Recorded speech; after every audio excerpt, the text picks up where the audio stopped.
Hello everyone, हमारे YouTube channel the pi class में आप सभी का स्वागत है। पिछली क्लास में हमने देखा था एक्सरसाइज 1.1 हमने कवर करी थी। इसमें हम एक्सरसाइज 1.2 कवर करेंगे। तो एक्सरसाइज 1.2 में जैसे हमने पिछली क्लास में समझ लिया था कि नेचुरल नंबर किसे कहते हैं, होल नंबर किसे कहते हैं, रेशनल नंबर किसे कहते हैं। इस क्लास में हम देखेंगे इर्रेशनल नंबर किसे कहते हैं, इर्रेशनल नंबर किसे कहते हैं। तो सबसे पहले रेशनल नंबर, जैसा कि हमने पिछली क्लास में डिस्कस करा था, रेशनल नंबर क्या होता है, जिन्हें P/Q के फॉर्मेट में हम लिख सकते हैं, जहाँ Q की वैल्यू ज़ीरो नहीं होगी, Q is not equal to zero. तो हर वो नंबर जिसको हम P/Q के फॉर्मेट में लिख सकते हैं उसको हम रेशनल नंबर बोलेंगे। तो भाई इर्रेशनल नंबर क्या होता है, हर वो नंबर जिसको P/Q के फॉर्मेट में नहीं लिख सकते हैं, ठीक है। तो ऐसे वो सभी नंबर जिन्हें P/Q के फॉर्मेट में नहीं लिख सकते उन्हें इर्रेशनल नंबर कहा जाता है। एग्जाम्पल, इसके एग्जाम्पल है जैसे √2, √3, √5, √6, √7 एट्सेट्रा एंड ऑफ कोर्स पाई। ठीक, तो ये सारे जो हमारे नंबर हैं, ये जो सारे हमारे नंबर हैं वो इर्रेशनल नंबर होते हैं। और एक लास्ट आता है रियल नंबर। रियल नंबर किसे बोलते हैं, तो सभी जो नंबर हमने पिछले क्लास में डिस्कस कर रहे थे, सारे नंबर जैसे natural number, whole number, integer, rational number और इर्रेशनल नंबर, इन सभी को हम बोलेंगे क्या, रियल नंबर। ये सारे आपके क्या होते हैं, रियल नंबर। तो इसके बाद हम पढ़ते हैं, ये थोड़ा सा बेसिक एक कंसेप्ट था। इसके बाद हम पढ़ते हैं हमारे एक्सरसाइज 1.2 पर। तो दोस्तों एक्सरसाइज 1.1 में जो पहला क्वेश्चन है वो है आपका ट्रू और फॉल्स। तो ट्रू और फॉल्स में 3 सब पार्ट है। पहला पार्ट है every irrational number is a real number. तो जाहिर सी बात है, रियल नंबर के अंदर सारे ही नंबर आ जाते हैं, नेचुरल, होल, इंटीजर, रैशनल और इर्रेशनल।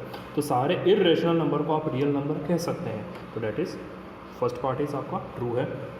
सेकेंड पार्ट क्या है, every point on the number line is in the form of √m। ठीक है, नंबर लाइन पे जो भी नंबर लाइन कैसी रहती है, ये आपकी एक नंबर लाइन में बना देता हूँ। यहाँ मिडल में 0 रहता है, 1 2 3 4, और इधर पीछे रहता है -1 -2 -3 -4। तो इसमें वो कह रहा है कि नंबर लाइन पे आप सभी जितने भी नंबर दिख रहे हैं इन सभी को √m के फॉर्म में लिख सकते हो। तो m एक नेचुरल नंबर हो सकता है। m की वैल्यू नेचुरल नंबर मतलब 1 2 3 4 5 एंड सो ऑन, ये सारी वैल्यूज़ m की हो सकती है। अच्छा, अगर आप m की वैल्यू यहाँ पे पुट करोगे, 1 2 3 4 5 6 पुट करोगे, तो इधर के सारे नंबर तो कवर हो जाएंगे, आपके राइट साइड के नंबर लाइन के राइट साइड के सारे नंबर तो कवर हो जाएंगे, लेकिन लेफ्ट साइड के नंबर कवर होंगे क्या, नहीं कवर होंगे। तो ये एक फॉल्स स्टेटमेंट है। तीसरा पार्ट है every real number is a irrational number. क्या सभी रियल नंबर को आप इर्रेशनल नंबर कह सकते हैं या नहीं। तो जैसे हम देखा कि रियल नंबर के सब पार्ट हैं, natural number, whole number, integer, rational number और इर्रेशनल नंबर। तो एक फॉल्स स्टेटमेंट है। क्यों? क्योंकि इर्रेशनल नंबर एक अलग ही चीज़ है, लेकिन रियल नंबर इन सभी का मिक्सअप है। Natural number, whole number, integer, rational number, इन सभी का मिक्सअप रियल नंबर होता है। तो ये भी एक फॉल्स स्टेटमेंट है। तो ये आपका क्वेश्चन नंबर 1 हो गया, जिसमें आपको सिर्फ ट्रू और फॉल्स को बताना था। सेकेंड क्वेश्चन पे आते हैं हम। तो सेकेंड क्वेश्चन क्या है, are the square of all positive integer are irrational, if not give an example of the square root of the number that is rational number. वो कह रहा है कि क्या जितने भी इर्रेशनल नंबर है, इर्रेशनल नंबर किसे कहते हैं, √2, √3, √5, जो भी पॉजिटिव इंटीजर है जिसको हम रूट के फॉर्म में लिखेंगे वो सब क्या एक इर्रेशनल नंबर होगा। ठीक है, तो अब देखो इसमें √2 हमने पिछले एग्जांपल में देखा कि इर्रेशनल नंबर है, 3 इर्रेशनल नंबर है, 5 इर्रेशनल नंबर है, लेकिन √4 एक इर्रेशनल नंबर नहीं होता है। क्यों नहीं होता? क्योंकि ये रूट से बाहर निकल सकता है, इसकी वैल्यू रूट से बाहर निकल सकती है। कैसे? हम 4 के फैक्टर ले रहे हैं, 2 × 2 आएगा, रूट से 2 के पैर बाहर निकल जाएगा 2, क्योंकि हम जानते हैं 2 एक इंटीजर होता है, एक इरेशनल नंबर नहीं होगा। तो इसलिए रूट 4 एक रैशनल नंबर है, एक इंटीजर है। ठीक, तो ये इरेशनल नंबर नहीं होगा। तो यहाँ पे ये जो स्टेटमेंट है क्या, और the square root of all positive integer, सभी पॉजिटिव इंटीजर का रूट एक इरेशनल नंबर होगा। तो देखो 4 इसमें एक एक्सेप्शन है। इसी के बाद आप रूट 9 भी एक एक्सेप्शन है। कैसे? रूट 9 के आप सॉल्व करो, 9 को आप लिख सकते हो 3 × 3, जो कि आपका आ जाएगा 3।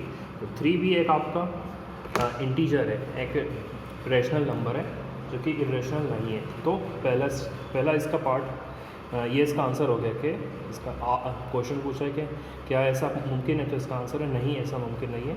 और भी एग्जांपल हमने यहाँ पे दे दिए, रूट 4, रूट 9, ऐसे ही रूट 16 हो जाएगा, रूट 25 हो जाएगा। ठीक है, आप पढ़ चुके हो पिछली क्लास में रूट निकालना।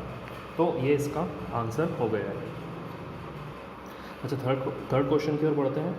तो थर्ड क्वेश्चन में पूछा है कि show that how root 5 can be represent on the number line. Root 5 को आप नंबर लाइन पे कैसे रिप्रेजेंट कर सकते हो?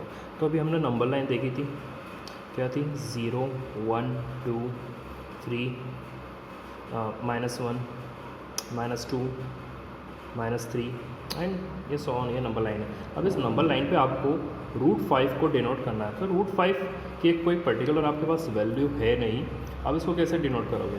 तो इसके लिए हम यूज़ करेंगे पाइथागोरस थ्योरम।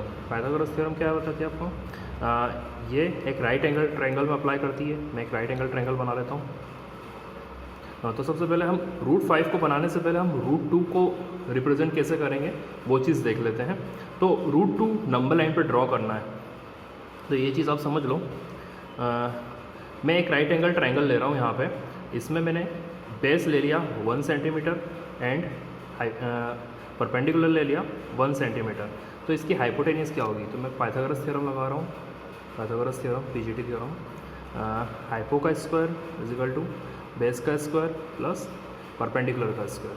ठीक, तो यहाँ पे हमने बेस 1 अज्यूम करा था, तो 1 का स्क्वायर, परपेंडिकुलर भी 1 अज्यूम करा था, 1 का स्क्वायर।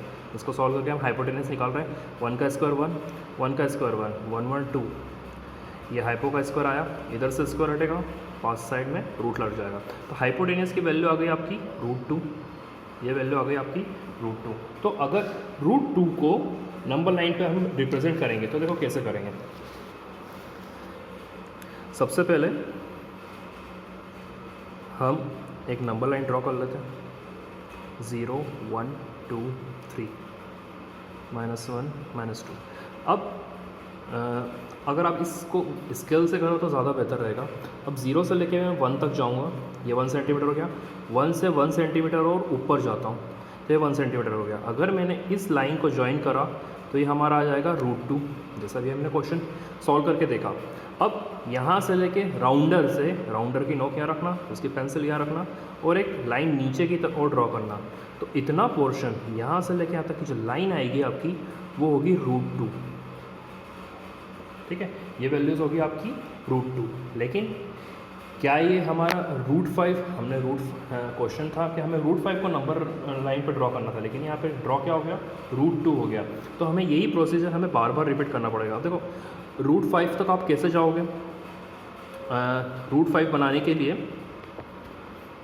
रूट 5 बनाने के लिए मैं सेम यही प्रोसीजर फॉलो करता हूँ। तो देखो पाइथागोरस थ्योरम में देख रहा हूँ, अगर मैंने एक बेस 2 सेंटीमीटर का लिया और परपेंडिकुलर 1 सेंटीमीटर का लिया, तो देखो मुझे हाइपोटेनस कितने का मिलेगा। हम पाइथागोरस थ्योरम लगा के देखते हैं। यहाँ पे पाइथागोरस थ्योरम से क्या है? पाइथागोरस हाइपोटेनस का स्क्वायर इक्वल टू बेस का स्क्वायर प्लस परपेंडिकुलर का स्क्वायर। तो बेस कितना आपका? 2 का स्क्वायर, परपेंडिकुलर 1 का स्क्वायर। तो 2 का स्क्वायर 4, 1 का स्क्वायर 1, 4 और 1 5, ये वैल्यू हो गई आपकी हाइपोटेनस के स्क्वायर की। इधर से स्क्वायर हटा, इस तरफ रूट लग जाएगा। तो देखो हाइपोटेनस की वैल्यू हमें क्या मिली? रूट 5। तो हम ये डाटा के थ्रू रूट 5 ड्रॉ कर सकते हैं। कैसे? हम अगेन वापस नंबर लाइन ड्रॉ करेंगे। बेहतर हो आप ये स्केल से करो तो ज़्यादा बेहतर है। स्केल से आप 1-1 सेंटीमीटर की डिफरेंस पे ये लोकेट कर सकते हो नंबर लाइन। तो देखो हमें बेस कितना चाहिए था, बेस 2 चाहिए था और परपेंडिकुलर 1 चाहिए था। तो 0 से लेके हम 2 तक आ रहे हैं, बेस 2 हो गया, 2 से परपेंडिकुलर ऊपर जा रहे हैं 1 सेंटीमीटर। अगर 0 से मैं इसको ज्वाइन करूँगा तो ये वैल्यू हमें मिल जाएगी √5, ठीक है। तो अब आपको करना क्या है, राउंडर लेना है, राउंडर की नोक क्या रखनी है, पेंसिल यहाँ रखनी है और इससे नीचे इसको लोकेट करके यहाँ तक लाना है।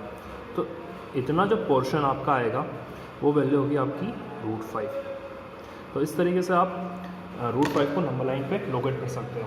तो ये हमारी 1.2 एक्सरसाइज था, इसका सॉल्यूशन था। अगर हमारी इस लेक्चर में आपको जो भी डाउट है आप हमें कमेंट करके बता सकते हैं। इस वीडियो को लाइक करें, शेयर करें और हमारे चैनल को सब्सक्राइब